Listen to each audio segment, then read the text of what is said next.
Alors moi, je me suis fixé un objectif qui est pas si gros que ça finalement, mais c'est pas facile dans ce milieu-là. Moi, je veux juste pouvoir vivre de la musique. Je demande pas à être une resta parce que de base, moi, la notoriété, j'en ai jamais réellement voulu. Moi, je suis quelqu'un d'introverti, j'ai du mal avec les réseaux, machin, l'exposition et tout. Et moi, si j'avais pu faire comme les Daft Punk, c'est-à-dire me mettre un casque que personne ne me connaît dans la vie, mais vivre de la musique comme ça aurait été trop bien. Salut à tous, c'est Ulysse pour Télé 7 jours. Comment je gère ma vie dorénavant?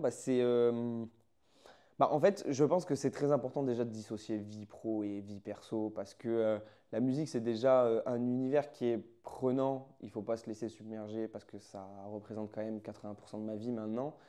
Et c'est important de dissocier les deux. Donc, j'ai mes moments en famille et j'ai mes moments avec la musique. Et ça fait du bien de rentrer chez soi et de se dire, je ne parle plus de musique maintenant que je suis chez moi pour changer un peu d'atmosphère. Mais je suis très très content de cette nouvelle vie, hein. Je ne vais pas m'en plaindre, hein. Depuis que je suis tout petit, moi c'est mon rêve de pouvoir faire de la musique et, euh, et j'espère que ça va durer. Voilà. En fait, pendant qu'on est en tournée, on n'a que 4 jours de tournée sur la semaine. C'est du jeudi au dimanche en général. Et le reste du temps, ben, on bosse sur nos projets perso, un peu tous chacun de notre côté. Donc on va soit en studio, soit on fait des interviews, comme là par exemple, puisque demain je repars en tournée. Et ouais, voilà, c'est comme ça qu'on fait. Et après, moi, j'écris aussi de temps en temps dans le bus des chansons, des paroles. Je recherche un peu des inspi à droite et à gauche. Donc, ouais, en fait, dès que j'ai un moment pour pouvoir bosser sur mes projets perso, je le fais. Ouais, ouais, mes collègues me servent beaucoup de sources d'inspiration et même au-delà de ça, ils me donnent énormément de retours parce qu'en fait, on bosse tous chacun de notre côté. Mais dès qu'on se retrouve dans le tourbus, on se fait écouter nos maquettes pour avoir les avis des uns et des autres.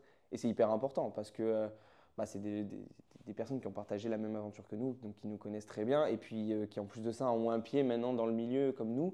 Et donc c'est très important d'avoir leur retour.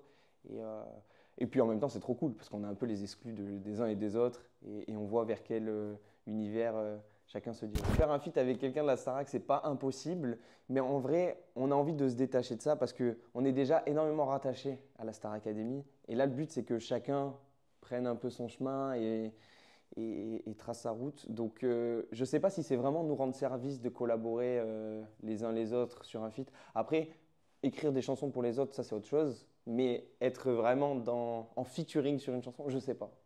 Mais bon, c'est pas impossible.